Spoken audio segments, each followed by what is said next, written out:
episode 158 of Board Game Blitz, a podcast about all things board games that you can listen to in less time than it takes to shuffle out of the church pews one row at a time after the bride and groom have left the room. Board Game Blitz is sponsored by Grey Fox Games. This week, we are talking about wedding games. First, we discuss a couple games we played recently, Lord of the Rings Journeys in Middle-Earth and Colt Express. Then, we talk about board games that are fun to play at a wedding. And now, here are your hosts, Ambie, Crystal, and special guest host, Before we get into the main episode, I have an announcement I'd like to make. If you don't know, I have been making a book, a children's book about board games. So I have a couple of toddlers at home, and I like making songs and stuff. So I also made a rhyming children's book that I'm going to be trying to publish as a board book. I got Rachel Kramer from Semi Co-op, the artist from Semi Co-op, to illustrate it. And I'm planning on kickstarting it in the mid-July. So if you're interested in a children's board book, you can go to my website, ambievaldez.com/boardgameday. Board Game Day is the name of the book. There's information on the book there. There's also a Kickstarter pre-launch page, and I'll link both of those in the show notes. So yay, if you have kids that like board games or reading, then check it out. Yeah, and if some of you listening aren't like people who typically do Kickstarter, so you're not really sure how it works, the link Ambie's putting in the show notes to the Kickstarter pre-launch page will have a little button on it that you can click that will say notify me on launch. And so then when Ambie does eventually launch the project, it'll send you an email. So if you're interested in the book, but you're like, I don't know how Kickstarter works, go to that page and click on that little button, and it'll basically just email you when it's live. So it'll give you that kind of helping hand. Yeah. All right, Ambie, what have you been playing recently? Well, this actually wasn't very recent, but I finished the campaign for Lord of the Rings Journeys in Middle-Earth a few months ago, I think. So this is one that you were really excited before it came out, and you were really excited when it finally did come out, and yeah, I'm very curious to hear your thoughts now. But yes, so Lord of the Rings Journeys in Middle-Earth was published in 2019, designed by Nathan I. Hejek and Grace Holdinghouse, published by Fantasy Flight Games. I got it pretty close to when it came out. It's a cooperative campaign game. If you've played Mansions of Madness 2nd Edition, it's kind of similar. You're adventurers, you each play different heroes, and they have different skills, and then there's an app that helps you assist. So each scenario in the campaign is a different scenario, and you have different goals, but like there's a bunch of map tiles, and the app tells you which map tiles to put down and what little like objective tokens to put down, and then you can like move around and go to the tokens, and you attack monsters and stuff. But in Mansions of Madness, you use dice. In Lord of the Rings, you use a card deck. So you have like a deck of cards that you draw from whenever you do a skill check. And like the top right of the cards have success icons on them sometimes. And so that's how you know if you succeed or how many successes you do. But the cards serve a double purpose because they're also special skills. So like sometimes you prepare the cards as a skill. So you can have them do a special thing if you use them. But like if you prepare it as a skill, then you don't have it as the success icon in your deck. So that's like a trade-off there. But I really like that gameplay. So when we had played it a few times back in 2019, we were like, oh, I like it, and I like Lord of the Rings, so we bought it. And then we started like a campaign. We started 2 different campaigns, I think. We played it like 4 players a couple of times, and then we played it 2 players, just me and Toby. And what's interesting is because it's app-driven, or the app helps a lot. Like, it can change the campaign each time you play. Even though it's like the same story, the scenario changes. Like, the map tiles change and stuff based on the number of players, and it's just like randomized enemies and map tiles and stuff. So it's always different when you play, which is pretty neat, and I liked that. So we played through a campaign 4 players in the last year, and I really liked it halfway through. It actually made my top 3 games when I did my top 30 games that I played in the last 30 months, I think, video on YouTube. It was my number 3 because we were in the middle of the campaign. We had just leveled up characters because like as you go through the campaign, your characters level up, you get new gear, levels up, and it's really exciting. But then I realized, oh, there's only like 14 scenarios in the campaign and we're almost over. So then I got sad because when the campaign's over, like that's it for your characters. You can't play with them anymore. And you can't do like one-off sessions. It's just a campaign and that's it. So if you want to like play with someone else, you just have to start a new campaign and just play at the beginning. You can't do like just one scenario that you want to play with leveled up characters or something. Oh, so that's that was a bummer. That was sad. I wish there was some way to do that because I want my characters and we also like our characters only leveled up once. I think there's like cards up to level 4 and we only got up to level 2. And we ended up losing the last scenario, which was also a bummer because we had done like really well up to that point and then we lost it. So. This is a note for us for the future. We should talk about campaign games in a future episode because I would actually really love to talk about like what I think about campaign games and specifically that thing, like what should the last scenario in any campaign game look like? I'm gonna put a pin in that and we're gonna save that for a future episode. Okay. But yes, my main problem now with the game is that we can't do a one-off scenario. So like I don't know if we'll ever play it again. I think the group that I played it with does not want to play it again because they were getting kind of tired at the end of it. And they don't like Lord of the Rings as much as I do. And I had painted the heroes of the game. It's like little miniatures. There's heroes and then there's like the bad creatures. I had painted a cave troll and that's it. And then like all the other bad creatures, I had primed them but haven't painted them yet. And I was waiting until a time where I would have time to paint them and I never did. And so we like finished the campaign and I'm like, maybe I can paint them now, but then I don't know if we're going to play it again. So is it worth it painting them? Well, I might still do it just for fun. And maybe I'll do like a solo campaign or something later. But I do want to see what happens if you win the campaign.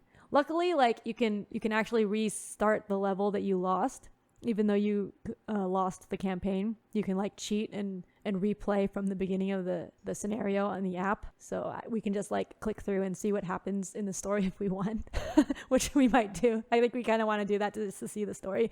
But yeah, like because everything is in the app too, it keeps track of your leveling and stuff, which is nice for bookkeeping, but then you can't just like do a one-off scenario with characters that are leveled up because the app knows what level you are and what things you have. So yeah, it feels like there should be some kind of like a skirmish mode where it randomizes some items and some whatever that you can add into your deck, right? Like that feels like it wouldn't be that hard to create in theory. Yeah, I think so. Yeah. So I wish they had that. I'm pretty sure they don't. If they do have that, then please let me know.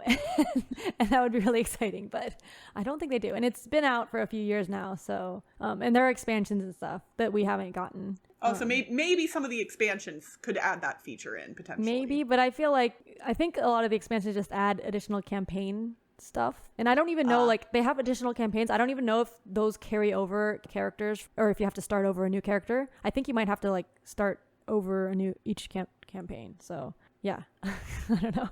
But yeah, so that's Lord of the Rings Journeys in Middle-Earth. It is fun for a campaign. Like the campaign was fun and I enjoyed that. I just wish we could play more like one-off games because you basically have to play it as a campaign and you can't just do one-off games. Okay. Yeah. You know, Ambie, the cycle of board game publishing sometimes moves pretty quickly. You know, a lot of games come out every year and I'll admit sometimes somebody will tell me when a particular game came out and I'm like kind of shocked at how long ago it was. And that is the case for the game I'm going to talk about today, and that is Colt Express, which was a Spiel des Jahres winner. Do you remember what year that happened? Oh, what year? I don't know. I remember playing it, so 2015 or 16 maybe? I don't know. Yes. So it released in 2014, won the Spiel in 2015. But like when I think of Colt Express, I don't think it came out 8 years ago. Like that's 8 years. Okay. Right? That's what I'm saying. Like, yeah, I know 2015 feels like it was much more recent than it actually is. But it's a game that like when it came out, I saw like the cool little 3D train car components and I heard everybody talking about it. There was a lot of buzz and I was always interested in giving it a shot and just never had the opportunity. And so now I have finally played Colt Express. So anybody who screams about all board game content being Cult of the New, this is not. But I'm finally hopping on the train, haha, so to speak, and I'm robbing it. So in Colt Express, this is a programmed movement game where all of the players are bandits on a train trying to rob it. And programmed movement basically means, in this game in particular, you have a deck of cards. Every round you draw a certain number of cards, and then the players will go around in turn order playing cards into a pile, and depending on the round, you might be playing cards face up or face down into the pile, and some players also might have special abilities that will allow them to do different stuff there. But everybody's seen what cards are getting played into the pile, mostly, and the cards in your hand are things like shoot, punch, move, switch floors up and down on the train, and also pick up loot from the train to steal it. So there's lots of different options, and you put these cards out one at a time into the pile in turn order, and then once everyone has played the set number of cards for that particular round, you take the pile, and you, one at a time, those cards go off. And if you've played any program movement games before, like Robo Rally, for instance, you know that, like, the best laid plans never go off the way, well, very rarely go off the way you intended them to, because you'll say, oh, I'm going to shoot that guy, but that guy moved before you could shoot him, and so now you're shooting at nothing. Or you're like, oh, I'm going to pick up that loot, but somebody shoots you and knocks you into the next car, and there's no loot in that car. So it's basically mayhem and chaos and silliness all the way around, which a lot of programmed movement games are like that. Honestly, it's pretty fun. I really kind of enjoyed it. I don't know that it would have been my choice for Spiel, but that's not saying it's a bad thing at all. Like, it's a really fun game, and the Spiel is kind of intended to be like a family-friendly, approachable game, and I do think this fits for that. And actually, I'm going to look up what the other Spiel nominees were in 2015, because now I'm curious. Oh, okay. Interesting. So in 2015, the 3 nominees for the main Spiel award were Colt Express, Machi Koro, and The Game. I don't like The Game. Mm-hmm. I've never played Machi Koro, and I've just now played Colt Express. So I guess technically, as of right now, Colt Express would be my choice. But I don't know if I would like Machi Koro or not. I know it's kind of, everybody likens it to Space Base and thinks Space Base is better, and I love Space Base. But needless to say, Colt Express is a mechanically relatively simple game. If you're looking for high strategy and you get frustrated by things not going your way, this is not a game for you. But if you can go into the game expecting silliness and everything to go wrong and just to have fun with it, I would recommend it. And I actually looked up, it got re-implemented in a new game in 2020 that I have not played called Colt Super Express. And in that game, you're trying to be the last bandit standing. You're still trying to rob the train, I think, but the train cars, I guess, get removed one by one. And so you're trying to knock, I guess you're not robbing it, you're just trying to knock people off of the train. And truthfully, that sounds more interesting to me. I'm kind of curious to see if I can get my hands on a copy of Colt Super Express, because I think that actually sounds like a little bit more fun. Like, the mayhem plays into that more. Honestly, it kind of reminds me, like, it'd be like a Western themed version of, oh my gosh, what's that game I own that I really like where you're walking the plank? Oh, it's called Walk the Plank. Oh man. I think it's just called Walk the Plank. Walk the Plank, yeah. But like, it's all programmed movement silliness, and you're like, oh, I'm gonna shove somebody else into the water, and then you end up falling into the water because they moved or something. So I liked Colt Express. If you were like me and you were interested in it and you've never played it and you like silly, fun program movement games, I would definitely give it a shot. It's fun. It was designed by Christoph Rainbolt and published by Ludonaut and a whole bunch of other companies in different countries. Asmodee specifically is the biggest one there. So Colt Express from 2014. Cool. I liked it. I'm looking at Colt Super Express pictures, and they don't have, like, the 3D train. It's just cards. Wait, what? So, yeah, like, that was a big thing about Colt Express. It had, like, that cool 3D train. Although it was kind of hard to put the pieces, like, it's kind of hard to move the pieces through in there because you're, like, going under the thing. And oh, that's true. But still, like, the 3D train is kind of what makes it, like... It's got great table presence and it looks really interesting. But yeah, you're right. I'm looking now and it is just cards. Although it is also very cheap, at least. Sure, yeah. Yeah, it looks like it's about a $20 game. So I bet the original was more expensive than that. Yeah, probably.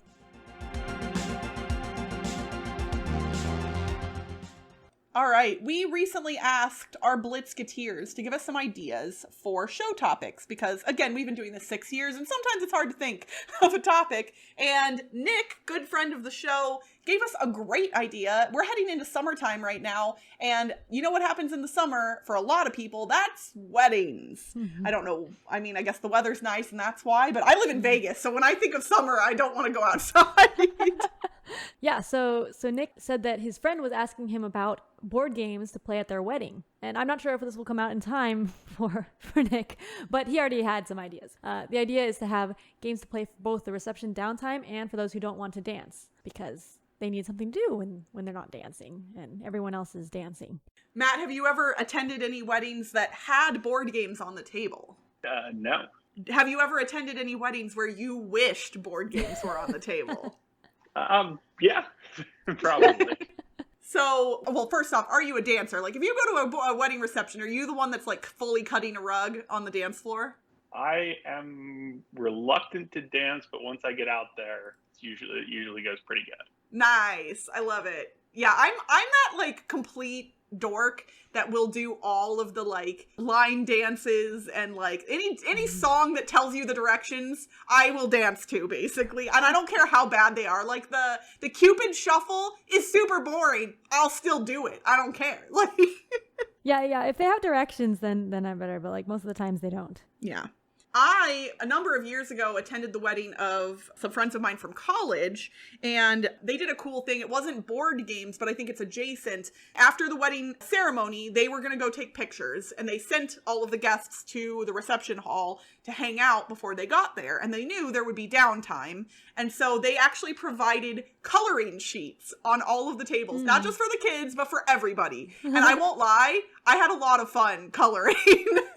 And so I had coloring sheets at my wedding. Yay! That's awesome. Yeah, it feels like a low-key fun activity for people who want it. But honestly, board games can be a really fun activity to do casually too. There's just a lot of things to consider. Yeah. So yeah, my wedding was weird. We did not have dancing. We did have board games and a piñata and like big wits and wagers because we hosted that. So like it is different from the topic because our wedding was weird.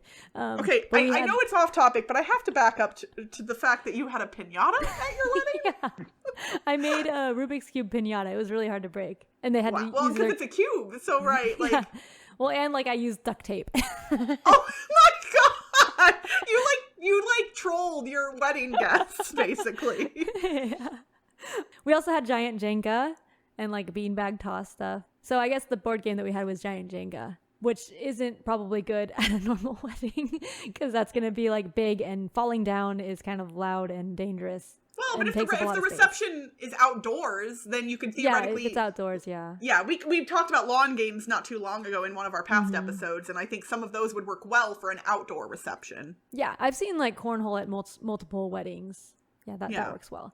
But like for ones that you just want on the table, giant games would not work for that. Because yeah, I think for a more like normal wedding with dancing and stuff, and then like tables of people, and then you just want like small games on the table, you'll want like a small box game that fits on the table that people can just play on the table and they can play while other people are dancing. So it doesn't require yelling or talking, I guess. Much talking. Because talking turns into yelling, right? Right. Especially, yeah, if the music is loud or people are being rowdy, which, you know, that's not unheard of at a wedding reception. People are having fun, making a lot of noise. So, Matt, what games do you, or like what types of games do you think would work well at a wedding reception? I mean, I think you definitely need something that's light on rules or, you know, easy to learn immediately. I think you'd want something where it's got either very short rounds or something where people can duck in and duck out as they go, right? Oh, yeah, that's a good point. Get something where you can get up, dance, get a drink, whatever, and then just drop out of a game for 15 minutes and then come back. Those would both be really important. Yeah, I mean, when you said that, like, I immediately thought of Word Slam. Because, like, while you technically do need to speak in that game, it's actually kind of weirdly advantageous if there's some noise. Because while you're trying to listen for what the other team is saying, if you don't hear it, that kind of plays into the game as well. Because you're trying to theoretically, like, steal information from them secretly based on what they're seeing from their clue giver. But Word Slam, you can literally, if you're guessing, you can just walk away and other people can handle it. Like, or if you want to hop in, it's super easy. So stuff like that really, or even like code names would work really well, right? As long as a lot of party games have that ability, I think. Yeah, I think you could set up something where everybody gets a don't get got card at the beginning of the night. And then if they just decide they don't want to play, it's like, that's totally fine too. Absolutely. And there will always, I imagine be people who are like, yeah, games aren't my jam, that's not for me. But I think especially for people who don't want to dance, we're at a wedding where dancing is kind of a big thing, or if they're introverted or nervous interacting with people they don't know well. We've talked about a lot about how board games can kind of be social lubricant to some degree, and it's a little easier for some people to interact with strangers through the context of a board game. And so it actually might be a really neat way to encourage socialization outside of the people you already know. And who knows, maybe people will make some new friends that way too. That's like a potential benefit. Yeah. Oh, another game I had at my wedding that once again, it wasn't like at tables, but it was Telestrations. And that might actually work at tables too. Although the box itself is kind of big, you could probably just have like a notebook and rules for it, because you can just play it. Eat poop you cat, you just do that one. And yeah, you're just like drawing and writing whatever the thing is. But like for me, I did it in my guest book kind of. And so I had people like when they sign in, they can do the next page. And that's so funny. I had like 3 different guest books, one for a normal one and 2 of them to attempt Telestrations. And one of the Telestration ones actually went through. Nice. So that was cool. That is really cool. And like, before you said you did it in your guest book, I was going to say it would be neat instead of having like just one book at every table to have like a singular book that got passed around to all of the guests. So really like that. Yeah, that's pretty cool. Mm-hmm. You were talking about, giant games like Giant Jenga or even smaller games. I do think, like what Matt said, the rules need to be either incredibly simple or really quick to learn, especially because in this scenario, it is likely or possible that you won't have the ability to teach everyone these games. I can't, it's like, even though I like teaching games, it's hard for me to imagine standing up in front of a crowd of tables and being like, okay, everyone, grab your board game from the middle of your table, and now we're all going to learn how to play King Domino together. Like, that doesn't feel, like, the vibe is not right at a wedding for that to me. So it feels like dexterity games would be a really good category to dive into, because most of them are really rules light or kind of obvious. I mean, like Loopin Louie, Loopin Chewy, you don't have to be a rocket scientist to figure out how that game works. Like, you don't have to look at the rules at all. You can set it up on the table and people will figure it out. Like, oh, look, the token went away when he flew past it, Same thing with like KLASK. I know KLASK is not super cheap, but if you put KLASK on every table at a wedding, people will have a blast, because it's basically tiny air hockey. Yeah. Although that does take up a lot of table space. So yeah, I'm not sure like how you would actually put it on all the tables if the tables are like also the dinner tables. I mean, it can sit in the middle as the centerpiece. As the centerpiece? Yeah, I guess. And like you could paint like the sides of it your wedding colors and like make custom KLASK boards. That would be kind of pricey. Yeah, I guess, but I don't know how much centerpieces usually cost, because I did not have a normal wedding. Yeah, I did not have a normal wedding either, so I can't speak to that. But if you're going to, like, if you're going to pay money, here's the thing. If you're going to pay money for a centerpiece, I, personally, for me as a gamer, would much rather pay money for a board game that then I could keep or gift to someone than for a giant bouquet of flowers and, like, ribbons that will probably get thrown away at the end of the night, Yeah, that would be cool, though, like a different board game for each centerpiece. Ooh. So like KLASK for one, and then like I guess Loopin Louie for another one, and then like a different cool looking board game for each one. Now I kind of want to tweet what board game would make the best wedding centerpiece, not just to play at a game or at a wedding, but like the best centerpiece. I mean, wait, Return to Dark Tower has to factor in here. I know you can't play that game at a wedding, but that tower would make a darn good centerpiece. But you have to do like something that's the full board game, because like with KLASK, it's the full board game that fits. Right. But yeah, onto your topic about it being easy to learn. I think that's really important, because especially if you're the person getting married, you're not going to have time to tell people the rules of a game. Yeah. So I was thinking also you could have like a quick start guide or something in the game, so they don't have to read the rules. So like if someone on BGG has made a quick start guide or a player aid or something like that, or you can maybe, if you know the game really well and can make a quick start guide yourself, just have that in all the games so that people can just look at it and read like a few steps or whatever and then be able to play. I think that would be helpful. Okay. Here's a question for both of you. The three of us are, I would say, fairly hardcore board gamers. Like, board gamers are, you know, like, a lot of our friends are likely board gamers. And so, in theory, at a hypothetical wedding, like, let's say we're all in attendance at this wedding, right? Do you think there would be value in having a table of board games, some of which were a little bit heavier, like something that really would benefit from having to teach, and having dedicated people that you know are going to be at the reception, maybe from the wedding party or your friends and family, have like a piece of paper on the top of the game box that says, you know, looking to learn a cool pirate game, you know, ask X, Y, or Z with 3 different names to teach you how to play Ship Shape. Or whatever. Like, still a relatively light game, but, like, if you don't want to read the rules, you could have, in advance, picked for, like, rules teachers?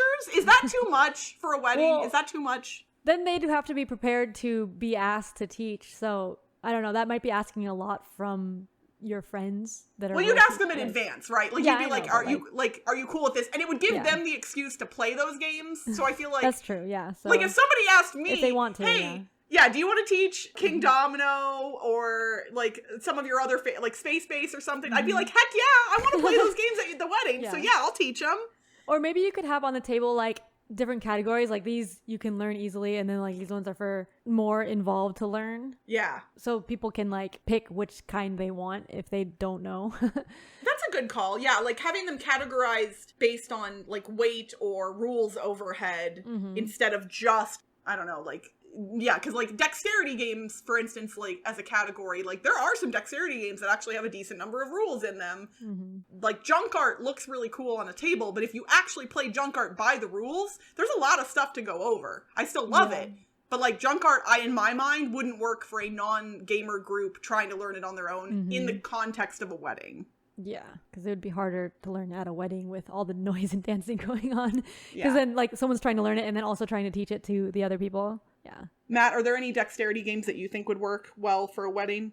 Kabuto Sumo was the one that came to mind when you were talking about having KLASK as a centerpiece. Ooh, Kabuto Sumo would make a great centerpiece. Yeah, discs may get launched everywhere, but I think at least at the beginning it would work great. They can't get launched. You gently push them. Like, there's no launching in that game. Although I haven't played with the expansion yet with the tiny wooden folding chairs and whatnot. So who knows? Maybe it gets more chaotic. Ooh, Hamsterrolle would also be a good centerpiece. Ooh, yeah. It's a big circle. Yeah. Like, I'm trying to think of the of other games that they used to have in that, like, dexterity area out at BGG that you liked so much.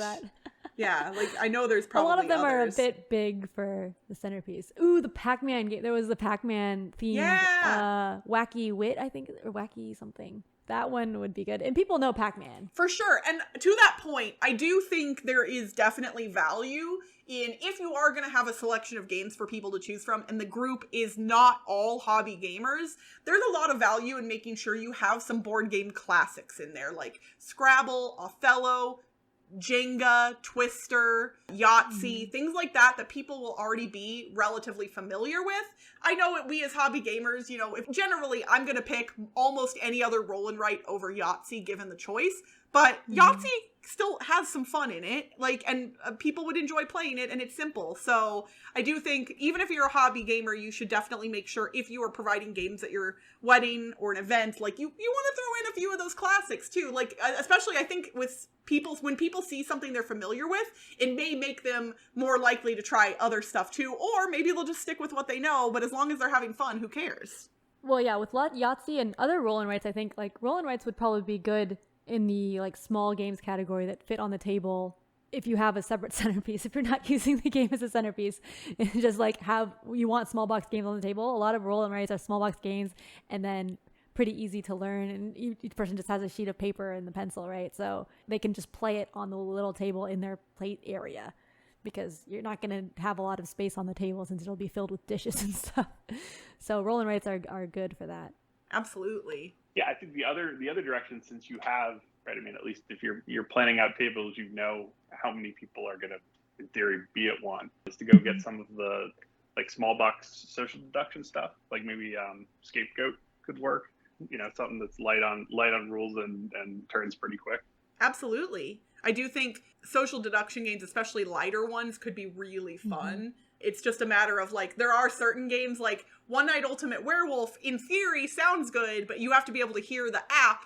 And so if like everybody's got their eyes closed and you're like all leaning into the middle of the table trying to hear the phone, theoretically, although some wedding receptions are quieter than others too, so it is possible that could work. Yeah. And also like a lot of the people will be dancing, right? So this is for the people who aren't dancing. So you want to have a variety of player counts, because you don't know how many people will not be dancing. I just had a flash of a horror story, or not a horror story, but the dread of looking out at like 10 tables playing like the Resistance all at the same time, and just the sheer amount of yelling. Interestingly enough, Ambie and I recently got to play test a digital version, like a digital social deduction game. Which are we allowed to mention it? Like, can we talk about it? We can talk about it, right? I think. Yeah. It hasn't been released. It's still in development, but it's called Trust No Bunny, and it bears some similarities to a lot of popular board game social deduction games. And I don't know about you, Ambie, but I had a lot of fun with it, and I want to play it more. Yeah, I had a lot of fun. I think I would like it more at more players. Yeah. We only played it at 5 players, and it felt like a little bit unbalanced to me at that low player count. I would agree. But yeah, like I think at more players it would be... I mean, it was a lot of fun, and like it was online, and you get to like talk in separate rooms, which was really cool because that's like a thing you can do online. Well, I mean, you could do it in real life, but you have to like move for that. But so... Oh my gosh, the entire wedding party playing 2 rooms and a boom. Or not the party, the reception. Everybody playing 2 rooms and a boom, and like, yeah, like the dance floor is one area, and then like the buffet is the second area or something. Yeah, I think that is not something that we would want to do, because this is for during dancing. You don't want to force people to play a game. Okay, yeah. Yeah, somehow forced family fun is not the right vibe either. Well, there are, I think, a lot of games that would probably work well in this context, but I would love to hear from our listeners. A, have you been to a wedding that has had board games at it? And if so, what games were there? And do you think they worked well or not? Or B, what games would you want to see? If you walk into a wedding reception and sit down at the table and there's some board games sitting there, what do you hope is at that table? Just let us know on social media, all the usual places. I'd love to hear from y'all. And that's it for this week's Board Game Blitz. Visit our website, boardgameblitz.com, for video and blog content, as well as to get links to all our social media pages. This episode was sponsored by Grey Fox Games. If you missed the crowdfunding campaign for Last Light, worry not! Late pledges are available now on GameFound. And Blitzketeers also get 20% off non-exclusive items at greyfoxgames.com with the code GFGBLITZ2022. Join the Blitzketeer community for game nights and more on Discord by following the link in the show notes. If you enjoy the show, please rate or review us on the Apple Podcasts or Spotify apps. And if you want behind-the-scenes access and an invite to our private Slack channel, visit patreon.com/boardgameblitz. Our theme song was composed by Andrew Morrow. Technical support provided by Toby Mel. Until next time, gonna play a board game and we're gonna have so much fun. Bye, everyone! Bye! Bye!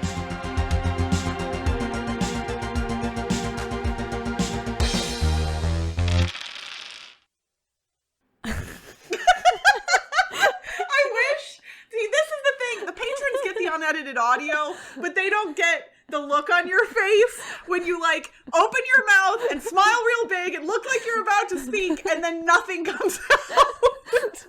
Because I was thinking like, oh, I was just gonna start talking, and then I'm like, wait, I should say like, this is an announcement. Now for real. Or so you think. I need to stop laughing. Okay. That doesn't help. I'm sorry.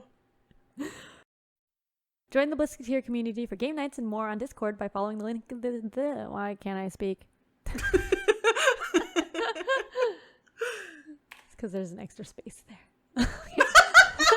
Oh, sure. Blame it on the person who typed it up. No,